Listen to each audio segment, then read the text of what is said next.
Back to my channel. तो next chapter में यहाँ पे हमें प्लेग्राउंड का सीन दिखाया जाता है और पीटी टीचर सारे बच्चों से बोल रहे होते हैं कि आज हम लोग बेसबॉल खेलेंगे, तो आप लोग अपना टीम डिसाइड कर लो और कौन किसके साथ खेलेगा और कौन विपक्षी पक्ष में रहेगा, कौन आगे रहेगा। तो सब बोलते हैं कि ठीक है सर। तो फिर यहाँ पे सर बोलते सबने डिसाइड कर लिया, तो वो कहते हैं यस सर। हमें हमारी जून दिखाई देती हैं, जो जून रहती हैं वो पीछे खड़ी रहती हैं। सारे बच्चे आपस में बात कर रहे होते हैं, लेकिन हमारी जो जून रहती है वो अकेली अलोन रहती है। जून यहाँ पे खड़ी रहती है, वो सबकी बातें सुन रही होती है लेकिन कुछ बोल नहीं रही होती है। और यहाँ पे हमें दिखाया जाता है कि सामने से जिन भी जा रहा होता है, जो जिन रहता है वो जून की तरफ देखता है, उसे स्टेयर करते हुए जा रहा होता है। और यहाँ पे जो हमारा जिन है वो प्लेग्राउंड में नहीं रहता और हमारी जो जुन रहती है वो प्लेग्राउंड में खड़ी रहती है कि तभी उसके पास से एक येलो टी शर्ट वाली लड़की जो रहती है वो धक्का मारती है, जिससे जुन को चोट लगता है। तभी वो जो लड़की रहती है वो उसे देखते हुए बोलती है कि आई एम सो सॉरी, मैंने तुम्हें देखा नहीं, ये मेरी गलती है। और यहाँ पे हंसने लगती है। यहाँ पे जो जुन रहती है वो समझ जाती है कि ये इसने जानबूझ कर किया है, क्योंकि हमेशा ये पंगे लेती रहती है जुन से। जुन ने उसे मिडल फिंगर दिखाया, जिस हिसाब से एक गाली होता है। और यहाँ पे वो चिढ़ जाती है, वो कहती है कि ये तुम क्या कर रही हो, तुम मुझे मिडल फिंगर दिखा रही हो। तो यहाँ पे जो जुन रहती है वो कहती है कि क्या अब तुम्हें दिख गया। और जिससे वो लड़की और चिढ़ जाती है और इन दोनों में झगड़ा होने लगता है। कि तभी पीटी सर जो रहते हैं आते हैं और कहते हैं कि तुम लोग क्या कर रहे हो, तुम लोग अपने अपने टीम में चलो। और फिर दोनों को डांट दिया जाता है। तो वो जो लड़की रहती है वो अपने सारे फ्रेंड से बता देती है। उसकी फ्रेंड जो रहती है हमारी जून को स्टेयर करने लगती है। हमारी जून बता रही होती है कि वैसे और दिनों में, अन्य दिनों में जो है इससे निपटना थोड़ा आसान रहता है, लेकिन आज मेरा तबीयत नहीं सही है। शायद कल मैं गीले कपड़ों में रात भर पूरी बाहर रही, इसलिए शायद मुझे फ्लू हो गया है या कुछ और हो गया है। फिर वो बॉल को जैसे ही पकड़कर पास करने जाती है, बीच में रेड टी शर्ट वाली लड़की आ जाती है, उसे फिर एक बार धक्का दे देती है। और कल धक्का देने के बाद उस बॉल को पकड़ लेती है और कहती है कि ये बॉल मैं ही पास करूंगी।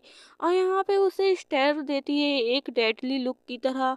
और फिर सामने से वो कहती है कि लो, मैं इसे बॉल को पास करूंगी और पास करूंगी, ऐसे बार बार बोल रही होती है। और फिर वो हंसने लगती है और ये ऐसे ही बार बार रिपीट कर रही होती है हमारे जून के साथ।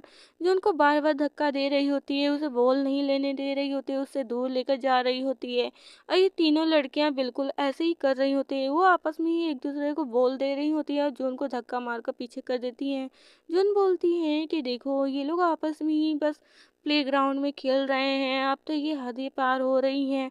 इन लोगों ने इस बार तो हद ही पार कर दी है। यहाँ पे जो जून रहती है वो मायूस हो जाती है और यहाँ पे कहती है कि नहीं, मुझे लगता है कि ये लोग मुझे प्लेग्राउंड से बाहर निकालना चाहते हैं। और यहाँ पे वो लोग आपस में बात कर रहे होते हैं कि तुम्हें बॉल वहाँ पे देना है और तुम्हें यहाँ पे देना है।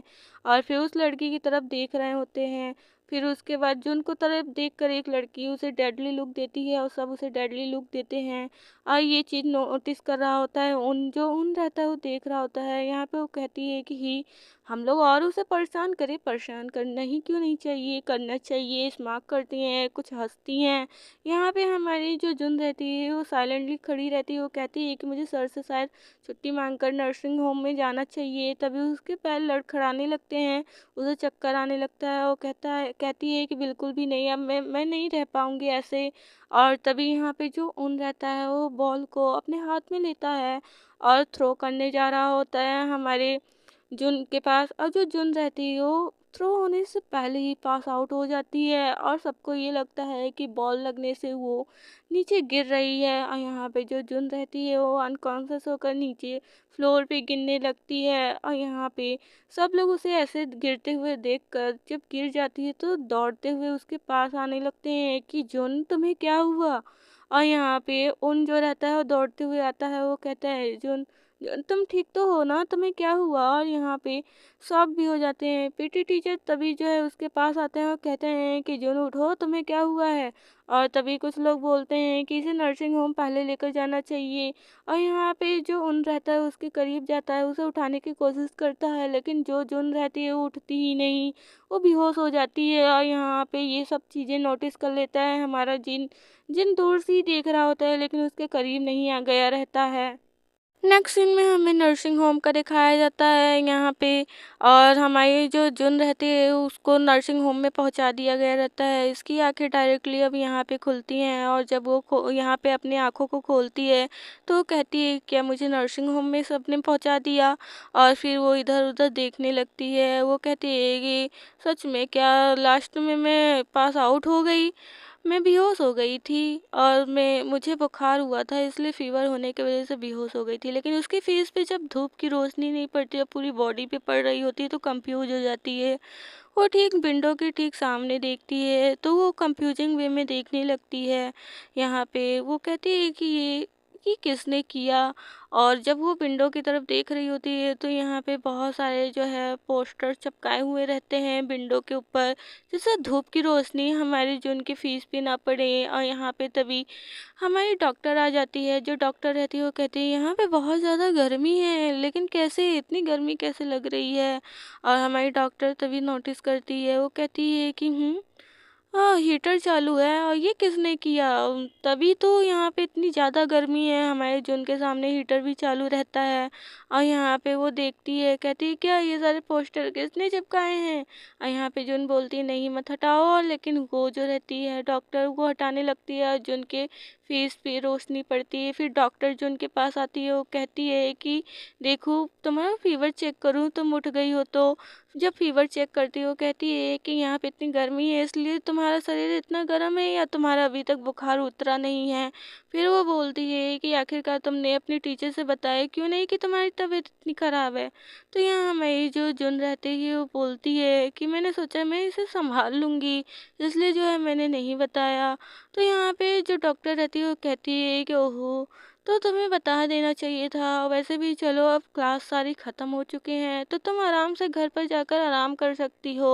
और हाँ, मेरी आज एक मीटिंग है तो मुझे वहाँ पे जाना होगा। अगर तुम्हें बुखार फिर से हो जाए तो तुम ये मेडिसिन खा लेना। यहाँ पे वो जुन को बताती है। जो जुन रहती है वो कहती है ठीक है। फिर अपने सर को वो टच करती है। वो कहती है मैं तो घर जाकर आराम भी नहीं कर सकती, तो इसलिए जो है मुझे जाना होगा।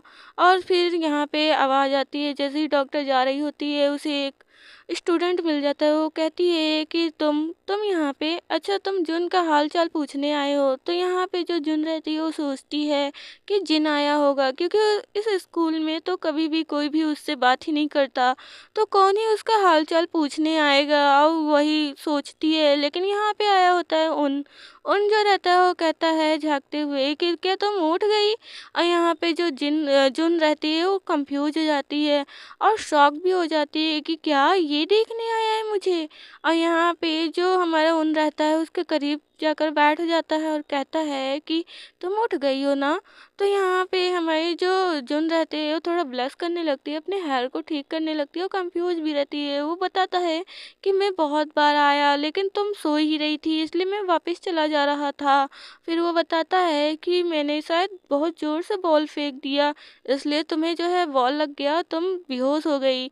और यहाँ पे ये सोच लेती है कि जो अरे, ये सोच रहा है कि इसके बॉल फेंकने से जो है मैं बेहोश हो गई। अरे नहीं, मैं तो फीवर हुआ था इसलिए बेहोश हो गई थी। तो यहाँ पे उसे थोड़ा चिढ़ाने लगती है और कहती है कि क्या अब तुम यहाँ पे मुझे बॉल से मार दिए हो और उसके बाद तुम यहाँ पे मुझे पूछने आए हो कि हाँ मुझे चोट ज़्यादा लगी है कि नहीं लगी है। वो अपनी फेस को टर्न कर लेता है और यहाँ पे वो ऐसे बोल रही होती है कि तुम अब मुझसे पूछने आए हो। तो यहाँ पे जो हमारी जुन रहती है उसको देख रही होती है कि इसको देखो कितनी मासूमियत है कि इसे कुछ भी नहीं समझ में आता। और यहाँ पे वो कहती है कि तुम्हें ये देखने आए हो कि हाँ मुझे ज़्यादा चोट लगी है या नहीं। तो वो कहता है नहीं नहीं नहीं, मेरा ये मतलब नहीं है, तुमने तो गलत समझ लिया, मैं तो बस ये देखने आया हूँ कि तुम ठीक तो हो ना।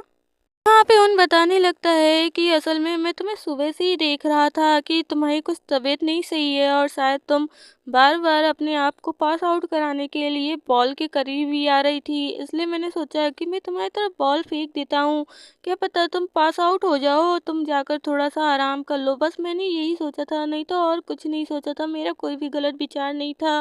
और वो बता रहा होता है। यहाँ पे हमारी जुन जो रहती है वो देख रही होती है, और यहाँ पे वो जिनके बारे में सोच रही होती है कि कैसे कोई किसी को इतनी मतलब इतना सज्जन कैसे हो सकता है।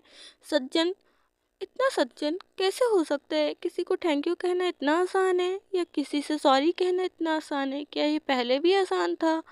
वो उस रात को याद करती है कि उसने थैंक यू कहा, लेकिन यहाँ पे जिन ने कोई भी रिप्लाई नहीं दिया, वो चला गया था। वो सोच रही होती है और यहाँ पे वो बोलती है कि चलो ठीक है। और यहाँ पे हमारा जो उन रहता है उसे देख रहा होता है कंटिन्यू।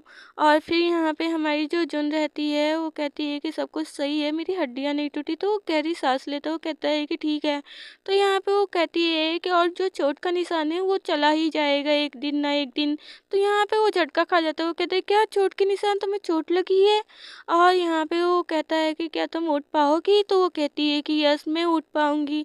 फिर वो अपने लड़खड़ाते कदमों से उठती है और फिर यहाँ पे वो हीटर को देखती है और कहती है कि थैंक यू, तुमने मेरे लिए ये सब किया। और फिर उसके बाद ना यहाँ पे उन भी देखता है हीटर को और फिर नज़र जाती है हमारी जो उनकी विंडो पर। तो विंडो की तरफ देखकर भी वो बोलती है कि विंडो पे जो तुमने लगाए पोस्टर उनके लिए भी थैंक यू। और यहाँ पे जो उन रहता है वो कुछ बोल नहीं रहा होता है। और फिर इसके बाद हमारी जो जुन रहती है वो साइलेंट हो जाती है और वो awkward सिचुएशन में फंस जाती है। यहाँ पे वो सोच रही होती है कि चलो ठीक है, अब मैं यहाँ से चलती हूँ। वो आगे बढ़ती है और तभी उसके जो पैर रहते हैं वो फिर से लड़खड़ा जाते हैं और वो लड़खड़ा कर फिर से गिरने वाली रहती है। लेकिन यहाँ पे जो उन रहता है वो जुन की तरफ देखता है और फिर वो भी थोड़ा सा ट्रम्बल हो जाती है। और यहाँ पे ट्रम्बल होते ही जो जुन रहती है वो गिरने लगती है। तभी उन उसकी हैंड को ग्रैब कर लेता है और पीछे से उसे ग्रैब करते हुए बोलता है कि क्या तुम ठीक हो ना? और उसे सीधा करते हुए बोलता है कि क्या तुम जा पाओगी ना? और यहाँ पे हमारी जो जुन रहती है वो बिल्कुल साइलेंट हो जाती है, उसे कुछ समझ में नहीं आता, थोड़ा कंफ्यूज भी हो जाती है। यहाँ पे जो उनका हैंड रहता है वो हमारे जुन के शोल्डर पे रहता है और वो साइलेंट होकर हमारे जुन को देख रहा होता है। उसे टच करने के बाद वो बहुत ज़्यादा ब्लश भी करने लगता है। यहाँ पे तभी डोर के बाहर कोई रहता है और यहाँ पे हमें किसी की स्लीपर का दिखाया जाता है। हमारी जो जुन रहती है वो महसूस कर चुकी रहती है, वो सामने देखती है और उसकी आंखें जो है चौंक के बड़ी हो जाती हैं। और यहाँ पे कोई और नहीं रहता, यहाँ होता है हमारा जिन, जो यहाँ पे नर्सिंग होम में हमारी जुन को ही देखने आया रहता है। हमारी जो जुन रहती है वो उनके साथ खड़ी होकर देख रही होती है हमारे जिन को। वो कहती है ब्योम जिन। तो नेक्स्ट चैप्टर बहुत जल्द लाऊंगी, पसंद आए तो कमेंट में ज़रूर बता देना और चैनल को सब्सक्राइब कर लेना। Thank you.